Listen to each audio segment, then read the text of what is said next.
দাঁড়া, একটা ভালো ছবি কি করবো গো? লক করে ছাড়বে তো? ছাড়ো। হ্যাঁ হ্যাঁ ছাড়ো। আমরা সব গার্জেন মিটিংয়ে এসেছি। প্রমাণ থাক কারা কারা এসছে।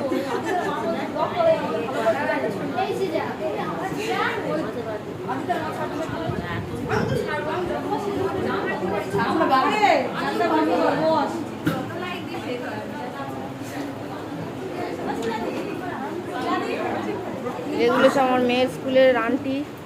আজকের গার্জেন মিটিং ডেকেছে, চিকেন খেয়ে গলা অবধি হয়েছে, বদাজুম হয়ে যাবে, এসে হেড আন্টি ওষুধ দেবে।